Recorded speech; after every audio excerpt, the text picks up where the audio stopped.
अब उस हजारों कर्म से फिर एक कर्म भोगेगा 10 दिन में, फिर 10 दिन में कितना तैयार हो जाएगा, तो वो छूट पाएगा? हजारों कर्म तैयार होते रहते, भोगता कम है और तैयार होता ज्यादा है।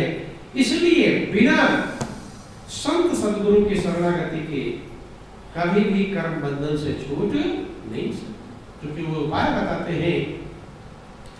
जैसे एक बिल्ली होती है ना, बिल्ली अपने बच्चे को किधर से लेकर जाना है, कुत्ते किधर है, कहाँ खतरा है, कहाँ क्या है, देखो वही बिल्ली है, चेहरा वही है, मुंह वही, उसी से चूहे को पकड़ती है तो चूहा एक ही बात में बार में खत्म हो जाता है, और उसी से अपने बच्चे को पकड़ती है कहाँ कहाँ उछलती कूदती इस छत से उस छत हो जाए, लेकिन बच्चे को कोई खरोच नहीं है। यही परमात्मा की व्यवस्था है। तो जो प्रभु की शरणागति है, वही कहते हैं कि निर्मल मन जन स्वयं मोहि पावा, अब मोहि कपट छल छिद्र न भावा। जो निर्मल मन वाला है, जो प्रभु का बन जाता है, तो प्रभु उसकी संभाल करते हैं। जैसे बिल्ली अपने बच्चे को लेकर जाती है, और जो उल्टा चलता है उसी के लिए वही प्रभु काल है, वो अलग अलग नहीं, वही दयाल भी है, मुंह तो वही है, वही चूहे के लिए काल है और वही अपने बच्चे के लिए दयाल है। इसलिए वही एक ही है, उन्हीं को काल कहते हैं और उन्हीं को दयाल जैसा काम करते हैं। अब एक ही आदमी है, गाड़ी चलाने ड्राइवर कहलाएगा, खेती करते किसान कहलाएगा, बच्चों को पढ़ाने मास्टर है, तो एक ही। ऐसे परमात्मा एक ही है, जैसा जैसा वो कार्य करते हैं वैसा वैसा उनका नाम, जो सृष्टि का निर्माण करते हैं ब्रह्मा कहलाते हैं, पालन करते हैं विष्णु का, संहार करते हैं संहार कहलाते हैं, वर्षा का जो जो व्यवस्थाएं हैं वही पुकारा जाने लगता है बंधुओं, क्योंकि वो एक है, अलग अलग नहीं। तो इसलिए लोगों ने ज्ञान प्राप्त करने के लिए सद्गुरु शरण की सहायता ली, शरण में गए, संत के चरणों में गए, संत की महिमा गाते गाते साथ वेद पुराण थकते नहीं है। चूंकि हाँ, अब ये बात अलग है कि संत का जो चरित्र होता है वो रस मनोरंजन का साधन है। रामायण में लिखा गया, सम्मुख भेद सेवार समाना, यहाँ न विषय कथा रसना। कहते हैं कि मान सरोवर में सम्मुख का मतलब क्या, मोघे, भेद का मतलब मेढक, शैवाल, जैसे तालाबों में पाए जाते हैं। तो मान सरोवर में ये सब नहीं रहता, यहाँ विषयों की कथाएं नहीं होती, कानों को अच्छा लगने वाला हो, आंखों को अच्छा लगने वाला, आप देखते कथाओं में आंख को अच्छा लगने वाला तमाम झांकियां निकालते रहते हैं, तो आंख का एक विषय है, वो देखता रहता, मगन होता रहता है। कान को सुंदर लगने वाला सुंदर म्यूजिक बजता रहता है। तो विषयों की कथाएं, तो कहते सम्मुख भेद सेवास, जैसे मान सरोवर में ना मेढक पाए जाते हैं, न भोगे पाए जाते हैं, न सेवाल, शुद्ध निर्मल होता है। ऐसे जो संत का चित्र रामायण में लिखा गया कि साधु चरित शुद्ध चरित कपासु, और निरस विशद गुण में फल जासु।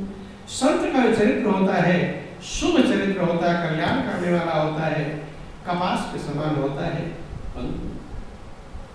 कपास में रस नहीं होता, लेकिन वही जब तेज ठंड पड़ती है तो आपको किस चीज की याद आती है, रजाई करते काम करते हैं। तो महापुरुष समझाते हैं कि सम्मुख भेद सेवा समाना, यहाँ न विषय कथा रसमाना, यहाँ इंद्रियों को अच्छी लगने वाली चीजें नहीं। इसलिए यही कारण आवत ही हारे कामी काक बलाक बेचारे। इसलिए आते यहाँ पर जिनको इंद्रियों के रस अच्छे लगने वाले होते हैं वो यहाँ हार जाते हैं, मतलब उनको अच्छा, यही कारण आवत ही हारे, आते ही हार जाते। ये क्या है, कामी काक बलाक बेचारे, कौवे और बगुले इस मान सरोवर में आकर, चूंकि कौवे और बगुलों का भोजन क्या है, मेढक है, भोगे, यही सब है, खाते हैं। अब मान सरोवर में अगर पहुंच भी गए तो हार जाते कि यहाँ तो हमारा भोजन नहीं है। अर्थात जो विषयों की कानों को अच्छा लगने वाला था, आंखों को अच्छा मनोरंजन वाला साधन था, वो नहीं है। तो इसलिए लोग जल्दी आते नहीं। आवत ये सब अति कठिनाई राम कृपा में न जाई। इस मानसरोवर में आते बहुत कठिनाई है, जब तक प्रभु की कृपा नहीं होती तब तक आ पाते नहीं। कि जे श्रद्धा संबल रहे थे नए संतन का साथ, अब तिनका मानस अगम अति जिन्हें न प्रेरण। श्रद्धा रूपी संबल जिनके पास नहीं, जिसके पास श्रद्धा नहीं है और संतों का संग नहीं है, उनके लिए मानस अगम है। उस प्रभु के धाम रूपी मानसरोवर में डुबकी लगाना उनके लिए बहुत ही कठिन है। तो बंधुओं, संत महापुरुष शुभ चरित्र के समान, कपास के समान निरस विशद गुण में फल जासु, फल गुण में होता है, अर्थात वो संस्कारों को बदलने का काम करते हैं। उनका पूर्ण प्रयास होता है, मन का मनोरंजन नहीं, आंखों का, कानों का, इनका में तो सारा संसार इन्हीं विषयों में लगा हुआ है। लेकिन कल्याण कैसे होगा, संस्कार कैसे बदलेगा, ये प्रयास करते हैं। एक छोटा सा प्रसंग आपको समझाते हैं कि संत महापुरुष किस प्रकार से जीवों के संस्कार बदलते हैं। बोलिए प्रेम सुदेव महाराज की जय, बोलो वृंदावन बिहारी लाल की जय। एक संत का जिक्र आया कि कहीं जा रहे थे, तो एक गांव से गुजर रहे थे। उस गांव में एक ऐसी स्त्री थी जो संत महात्माओं की पूर्ण विरोधी। अगर कोई साधु महात्मा दिखाई पड़ गया तो घर के काम धंधे छोड़कर गाली बकती ही दौड़ती थी, डंडा लेकर दौड़ती थी। जब तक गांव से भगा नहीं देती थी तब तक वो चैन से बैठती नहीं। गलती किसी की नहीं होती, सबके संस्कार की व्यवस्था है। उसके संस्कार वही कहीं किसी जगह में धोखा खाया होगा या कर्म का संस्कार ही वैसा होगा जैसे व्यवस्था। तो अपने काम धंधे छोड़ करके जब तक साधु संतों को वहां से भगाती नहीं, गांव वाले बहुत समझाते थे उसको। चूंकि पहले की एक व्यवस्था थी कि लोग चाहते थे कि हमारे गांव के बाहर कहीं बदनामी ना हो, लेकिन आज चाहते हैं, आज कोई हमारे गांव कोई बदनामी ना हो, खुद ही बदनामी करने जाते हैं। पहले किसी गांव में किसी लड़की की शादी हुआ करती थी तो समझ लो पूरे गांव के लड़की की शादी होती, क्योंकि लोग सोचते थे कि हमारे गांव के बाहर से मेहमान आ रहे हैं, बारात आ रही है, उनके स्वागत सत्कार में अगर कमी हो गई तो हमारे गांव की बदनामी होगी और फिर हमारे गांव में कोई शादी विवाह करना पसंद नहीं है। गांव की इज्जत का सवाल है, इसलिए लोग अपना काम धंधा छोड़ देते थे। सब कोई अपना बिस्तर ला रहा है, कोई व्यवस्था कर रहा है, मतलब जैसे अपने जिसके लड़की की शादी है जितना जिम्मेदारी उसकी है उतना जिम्मेदारी पूरे गांव में। लेकिन आज का समय उलट गया। आज का पड़ोस में शादी हो रही है तो पड़ोसी सोचेगा बिगड़े तो ज्यादा अच्छा है, नहीं समझ मतलब कुछ नहीं है, लेकिन बनाने को कौन कहे, बिगाड़ने का भले प्रयास कर ले, इसमें सोचेगा चलो सहयोग कर लो, सोचेगा कुछ बिगड़ ही जाता। गाड़ी किसी की आ रही हो, कहती यहाँ से यहाँ खड़ा नहीं करना, यहाँ काम झंझट हो जाती है, क्योंकि उसके मन में अगर भाव ही नहीं है कि बिगड़ है। सही समझ, कोई कहा कि उल्टी हो गई मती, अब कर रही अपनी क्षति चोला क्या, उल्टे विचार, उल्टे कर्म के संस्कार अपना ही नुकसान करते हैं। तो गांव वाले उस स्त्री को हाथ जोड़ते थे, बूढ़े बूढ़े बुजुर्ग लोग कितना भी समझाए, लेकिन उस समय तो हाँ कर देते, लेकिन संजोग से कोई साधु संत दिखाई पड़ेगा तो आदत तो वही की जो करते, गालियां लगती हुई दौड़ती हो, ना जाने कितने साधु संत डंडे भी मार दिए हो, क्योंकि साधु तमाम प्रकार के होते हैं। कुछ लोग आपने देखा मंदिर पर बैठकर सुल्फा पीते रहते हैं, और अपने भी और जो संग साथी वाले आते हैं उन्हें भी सिखाते रहते हैं। जबकि साधु का चरित्र उत्तम महान, साधु की संगत की महिमा गाई गई बंधु। तो तमाम सारे साधु महात्मा गाली गलौज व्यवस्था, संजोग से कोई सच्चे संत जा रहा है, इसीलिए महापुरुष संत को ढूंढते हैं। संत को ढूंढने क्या जरूरत है, हर गली में संत मौजूद है, साधु संत। विवेकानंद सैकड़ों हजारों गुरुओं के पास मिले, लास्ट में बड़े बड़े मठा दूसरों के पास मिले, बड़े बड़े मठन, लेकिन लास्ट में उन्हें मिले रामकृष्ण परमहंस, जो एक झोपड़ी में रहा करते थे। क्योंकि महापुरुष कहते हैं बेश देख मत भूलिए, पूछ लीजिए ज्ञान, और मोल करो तलवार की पड़ी रहने दो ज्ञान। तो सच्चे संत कोई जा रहे थे, अब जा रहे उधर से, तो उस स्त्री ने देख लिया कुछ काम कर रही होगी, काम धाम छोड़ करके गालियां बकती दौड़।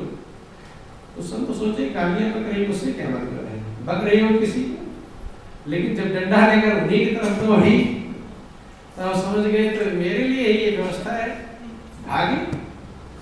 तो जब भागे और फिर पीछे मुड़कर देखा तो रुक ही गई होगी, लेकिन अभी भी रुकी नहीं, और भागे और भागे, पूरा गांव पार करके, गांव पार करके चले गए, तब फिर मुड़कर देखे क्या रुक गई। आगे गांव के लोग भैंस गाय चुगा रहे, चरा रहे थे खेतों में, तो वो लोग भी तमाशा देख रहे थे। अब सब तमाशा देख रहे थे, लेकिन कर क्या सकते थे, क्योंकि उसकी आदत वही है।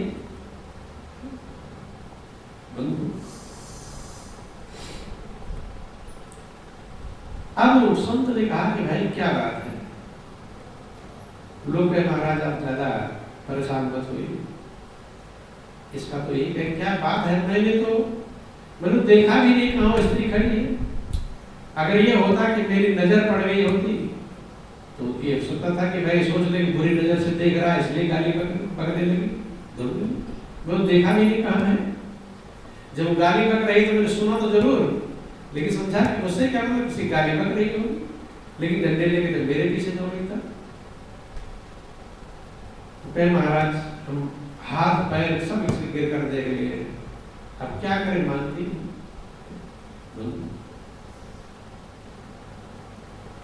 तो संत ने विचार किया। देखो ध्यान देना, अंतर क्या होता है, संत महापुरुष किसी को बुरा सोचते ही नहीं, कोई बुरा है ही नहीं, कोई भी।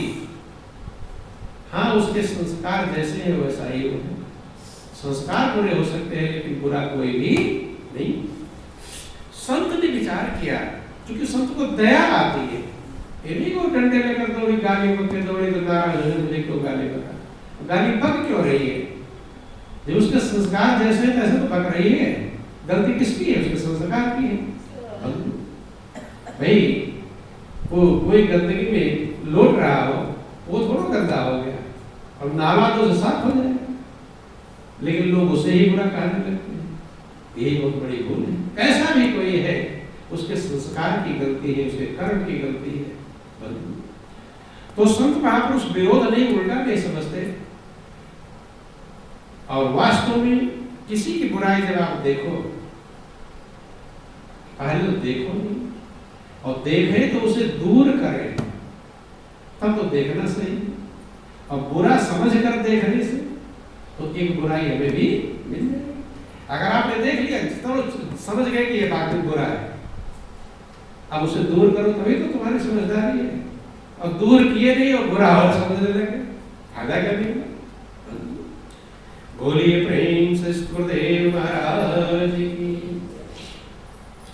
संत ने अपने मन में विचार किया कि बहुत ही कुसंस्कार वाली आत्मा है, ना जाने कितने जन्म जन्मांतर इस कर्म के संस्कार को भोगेगी, कितना दुख उठाएगी, उसके दुख पर उठाने पर उन्हें दया नहीं। उन्होंने अपने मन में प्रतिज्ञा कर लिया कि मुझे इसका कल्याण करना ही करना है, चाहे कितना झंझट उठाना पड़े। अपने मन में प्रतिज्ञा कर ली, जब प्रतिज्ञा कर लिया अब किसी को क्या समझा सकते हैं, जब देखते ही गाली पकड़ने दौड़ रही है और डंडे लेकर दौड़ रही, क्या समझा पाएंगे। लेकिन महापुरुष कहते हर चीज का उपाय है। वही महापुरुषों ने कहा कि ऐसा कोई प्रश्न नहीं है जिसका कोई उत्तर ना, हर चीज का उत्तर है, ऐसा कोई शंका नहीं जिसका समाधान ना, सबका है। तो इसलिए हम वहां पहुंचे ना, बात अलग है, हर चीज का निष्कर्ष है। संत चले गए अपने कुटिया पे, आश्रम पे, अगले दिन फिर आ गए, आवाज सजग है, अगले दिन उस दिन तो सजग नहीं थे, आप पता है कि वो गाली बकेगी और डंडे लेकर दौड़ेगी, तो दूर खड़े हो गए भागने का रास्ता देख करके। और क्या कहते हैं कि मनुष्य का जीवन बहुत बड़े भाग्य से, वो तो अंदर थी, लेकिन बाहर से आवाज तो सुनाई पड़ जाएगी कि मनुष्य की जिंदगी बहुत बड़े भाग्य से मिला है, प्रभु ने बहुत बड़ी कृपा किया है, इसका कभी दुरुपयोग नहीं करना चाहिए। ये मौका आज मिला है, फिर मिले ना मिले कोई भरोसा। तो जब इसने आवाज तो सुनाई पड़ेगी, देखा और देखा वो पहचान गई कल वाला है, तो और क्रोध उसका बढ़ गया और क्रोध में ज्यादा गाली बकती है, डंडे लेकर। अब तो क्रोध की कल तो गया था, फिर आ गया। रोज का नियम बना लिया कि संत वहां जाते, दो चार बातें, जब तक वो डंडा ढोड़ती और गाली करती तब तक तो दो चार बातें सुनाई देते। इसलिए महापुरुष कहते हैं कि एक शब्द भी मनुष्य का कल्याण कर देता है। उल्टा सीधा नीपजे जो खेतन में बीज, खेत में बीज डालते हैं, उल्टा पड़ जाए तो जम जाता है और सीधा पड़ जाए तो भी जम जाता है। बार बार रोज यही का काम है। तो एक तो संत के दर्शन हो रहे हैं, क्या हो रहे हैं? दर्शन। बंधु ध्यान देना, दवाई चाहे प्रेम से खाओ चाहे जबरदस्ती खाओ, कुछ तो लाभ करेगा ही करेगा। बच्चे की जबरदस्ती पकड़ कर हाथ थूक देता है, थोड़ा बहुत तो अंदर जाता है, तो कभी कभी पूरा चला जाता है।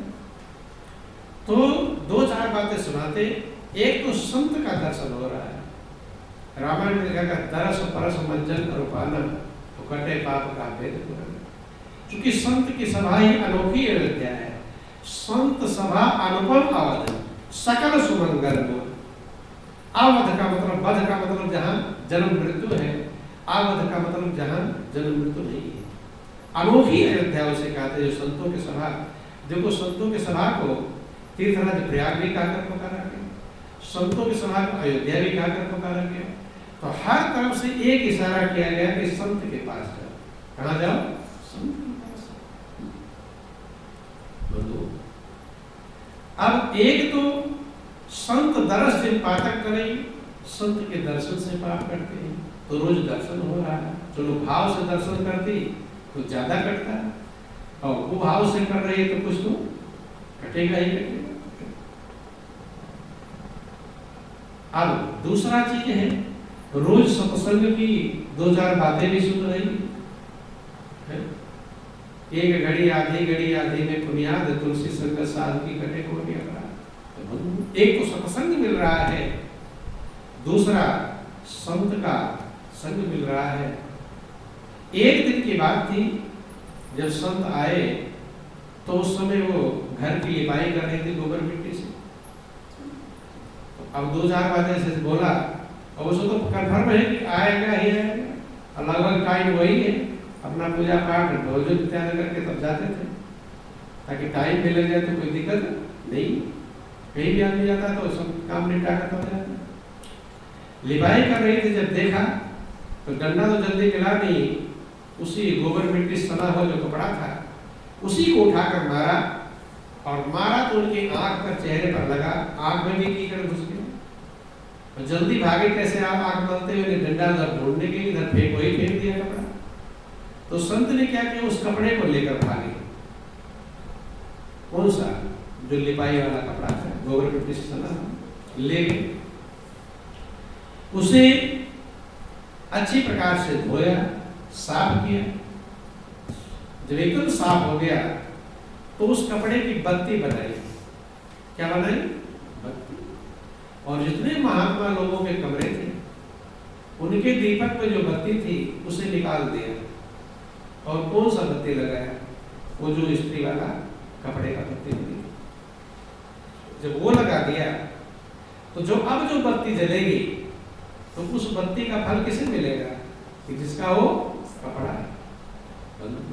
इसे कहते हैं दान। क्या कहते हैं? दान।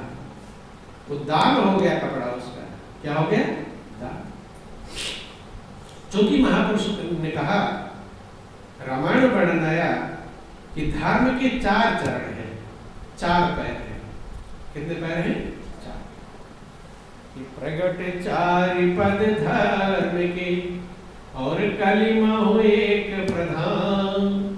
4 पैर धर्म के थे, लेकिन कलयुग में 1 पैर है। सत्य, तप, दया और दान। कहीं कहीं दया कर, शौच पर पवित्रता है, 4 बातें। तो बंधुओं, 4 चरण थे, 4 पैर थे धर्म के।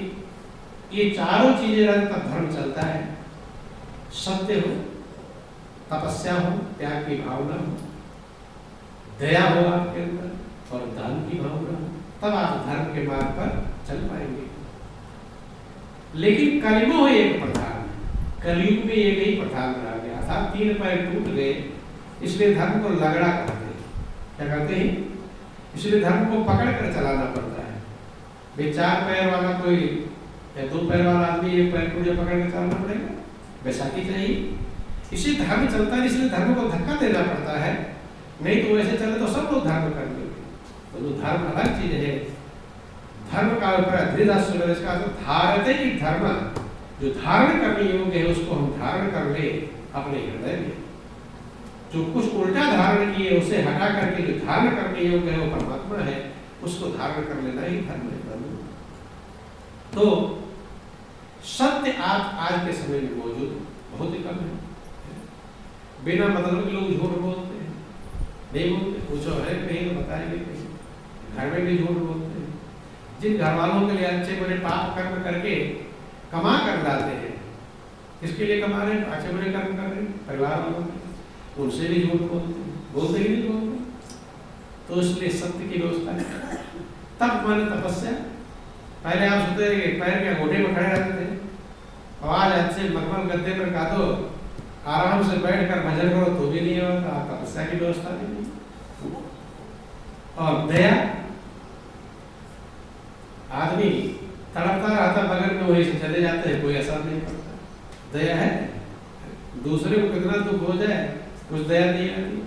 अपने जब थोड़ा दुख है तो बहुत ज्यादा लगता है, और दूसरे का ज्यादा दुख भी कुछ पता चलता नहीं।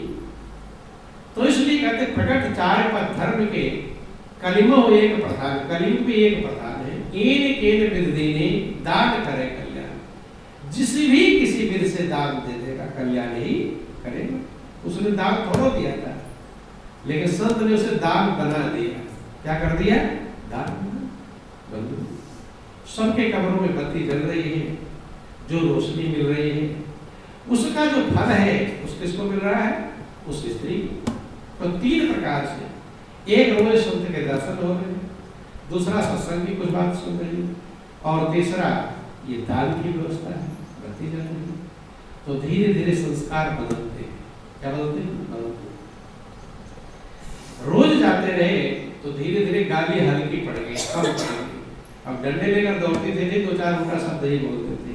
तो और संस्कार बदला तो गाली देना बंद कर दिया। और एक समय ऐसा आया, संत धूप में, गर्मी का लू चल रहा था, लू में खड़े होकर सुना रहे थे।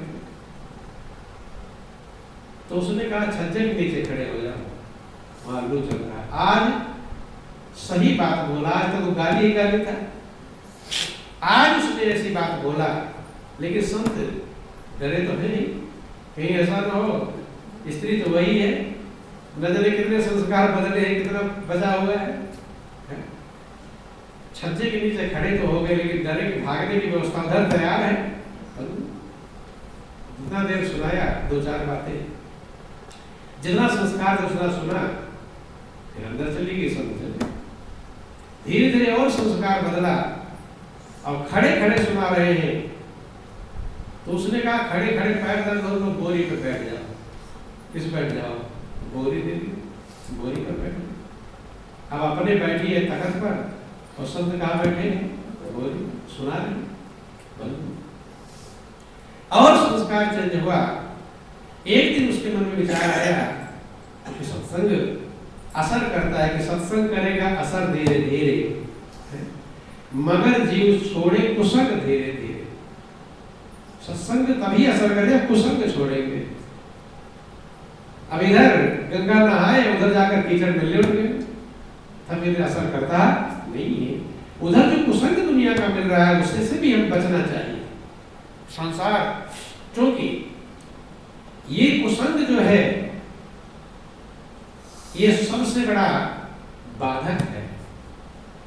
कठिन कुपंथ, कुसंग कुपंथ कराला, और तिनके बचन व्याघ्र व्याघ्र।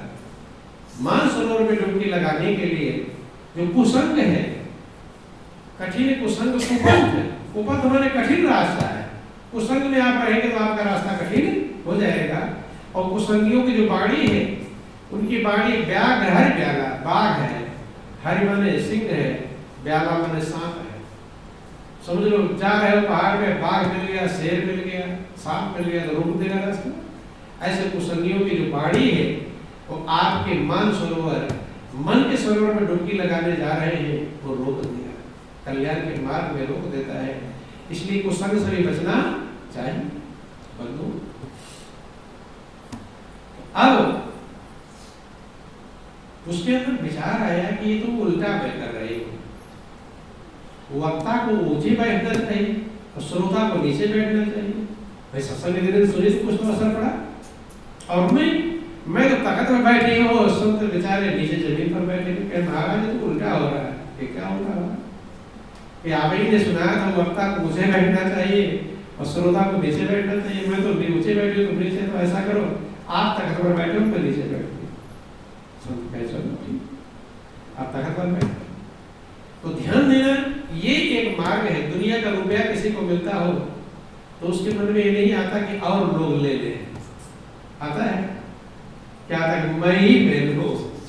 दुनिया जो भी चीजें मिलेगी क्या सोचेगा? मुझे मिलेगा। लेकिन एक धन है भक्ति का धन, राम रतन धन। वो जिसको मिला है वो सोचता है कि और लोग ले। यही एक उल्टा व्यवस्था है। दुनिया की चीजें मनुष्य सोचता मुझे मिला। राशन बढ़ता है, आदमी क्या सोचता? पहले मुझे मिले, पहले दूसरे को। धक्का धुक्का देकर आगे खड़ा हो जाता। हर बात में आगे, टिकट ले तो आगे, पहले मुझे। हर बात में आगे करते हैं। दूसरे को मिले न मिले, मुझे मिलना चाहिए। लेकिन ये भक्ति का धन है, इसलिए इस धन के समान दुनिया में कोई धन नहीं। ये जिसे भी मिलता है यही पहचान है उसका। मिला है आपको धन, तभी पहचान है जब आप दूसरों को बांटे, सहयोग करें, तभी आपको मिला है। अगर आप दूसरों को नहीं बांट रहे तो आपको मिला ही नहीं। अभी ये पहचान है, बांटेंगे तभी मिला है, तभी तो। क्योंकि नियम है, जिसको मिला वो बांटा ही बांटा। उनका अपने चूंकि लोहे को रख दोगे जंग लग जाएगा, लेकिन उसे काम करते रहो, चमक आती है। तो ऐसे जो ज्ञान है, जितना इसको बांटेंगे, व्यय करते बढ़ते हो नित्यम, व्यय करने से बढ़ेगा। और व्यय ही ना करो तो बढ़ेगा कैसे? विद्या धर्म सर्वधर्म प्रधान। इस धन के लिए महापुरुष ने कहा, ना चौर चौर्यम, ना राजहार्यम, ना भ्रात भाज्यम, न चा भारकारी, व्यय करते बढ़ते हो नित्यम, विद्या धर्म सर्वधर्म प्रधान। कहते हैं कि ये विद्या का जो धन है, ब्रह्म विद्या से कहा कर पुकारते हैं, ब्रह्म विद्या का धन है, न चोर चुरा सकता है, न राजहार्य, न राजा हरण कर सकता है, टैक्स लगा सकता है। पैसा ज्यादा हो जाएगा, इनकम टैक्स वाले ले लेंगे। लेकिन ये कितना भी भक्ति का धन आपके पास हो जाए, कोई टैक्स लगाने वाला नहीं। न भ्रात भाज्य, न भाई बांट पाएगा। पैसा कमा कर रखे रहेंगे, छुपा कर भाई भाई को पता चल जाएगा, भाई इसमें बंटवारा करो, करता कि नहीं? भाई ये दोनों बंटवारा होना चाहिए। लेकिन ये धन आपका है, इसमें कोई भाई बंटवारा नहीं कर सकता है। न चा भारकारी, न वजनी। और धन लेकर चलोगे वजनी रहेगा, और धन लेकर जाओगे, दिल्ली जा रहे हैं तो डर लगा रहेगा, डर लगा रहेगा नहीं लगा रहेगा, कहीं ऐसा हो मेरा नींद में सो भी नहीं पाएंगे। लेकिन ये धन लेकर जाएंगे तो, अभी कल प्रेमी लोग जा रहे थे, रास्ते में भजन कीर्तन गा रहे, तो अगल बगल वाले बैठे भी सत्संग को सुन रहे थे। तो ये धन डर रहे हैं इसे और तो खर्च कर रहे हैं। इस धन को लेकर मनुष्य और प्रसन्न रहता, मगन रहता है, और दुनिया के धन को लेकर बेचैन रहता है। कहीं कोई दो ही आदमी है कि ये चोर तो नहीं, मेरे धन पर इसकी नजर तो नहीं। समझे ना? बोलिए प्रेम से सुखदेव महाराज की। तो व्यय करते बढ़ते नित्यम। जितना आप व्यय करेंगे, खर्च करेंगे, जितना औरों की भलाई करेंगे, आपका धन बढ़ेगा। तो अगर भक्ति का धन, कल्याण का धन, उद्धार का धन, राम रतन धन आप बढ़ाना चाहते हैं तो इसे व्यय करो। व्यय नहीं करोगे तब बढ़ेगा नहीं। यही एक उपाय है।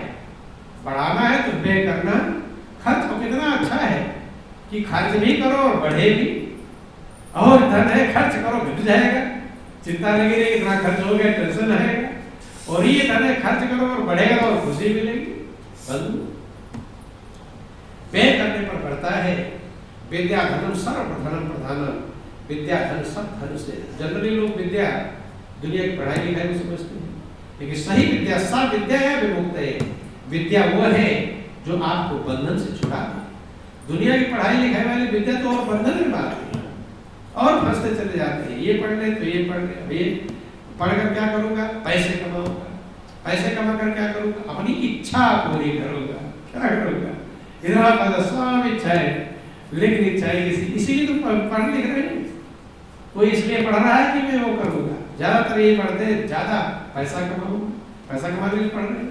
इसीलिए जब डोनेशन दे करके MBBS की डिग्रियां प्राप्त करते हैं, डॉक्टर की तरफ जाते हैं, पैसा घूस दिए हैं, तो डॉक्टर बनने पर क्या करते हैं, वो सोचते हैं पूरा जितना घूस और खर्च और पढ़ाई लिखाई दिया है सब मेरा वापस आना चाहिए। आना चाहिए कि नहीं आना चाहिए? बोलो वृंदावन बिहारी लाल की। तो वो विद्या का धन दुनिया वाली तय कर भेद सुनो तुम दो, विद्या अपर अविद्या दो। उसे महापुरुष ने अविद्या कहकर पुकारा है। विद्या उसे कहते हैं सा विद्या या विमुक्त है। कभी कोई स्कूलों में या किताबों में आप पढ़ते होंगे, सा विद्या या विद्या वो है जो मुक्ति प्रदान करे, बंधन से छुड़ावे। दुनिया की विद्या और बंधन में आती है, और विद्या प्राप्त करने वाले और आत्महत्या कर रहे हैं, नहीं कर रहे, तो बंधन में फंस रहे हैं, छूट रहे हैं। तो इसलिए महापुरुष का विद्या धनम सर्व धनम प्रधानम, जो ब्रह्म विद्या का धन है, आत्म विद्या का धन है, तत्व विद्या का धन है, सर्व धनों से प्रधान है, श्रेष्ठ। बंधु, तखत पर संत को बिठा दिया, खुद नीचे बैठकर सुनने लगे। अब सुनते सुनते समझ में आया कि अपना सिर्फ भला नहीं सोचना चाहिए, दूसरों का भला भी सोचना चाहिए। तो ध्यान देना, महापुरुष से चोर कहते हैं इसको जो खाली अपने लिए जीता है। चोर की उपमा दी, वो चोर है, खाली अपने लिए जी रहा है। क्यों?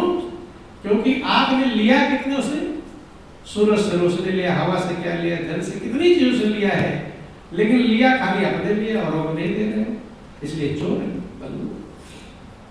जो बांटेगा वो साह कहलाएगा। अब धीरे धीरे उसके समझ में आया कि अपना भी भला करना चाहिए,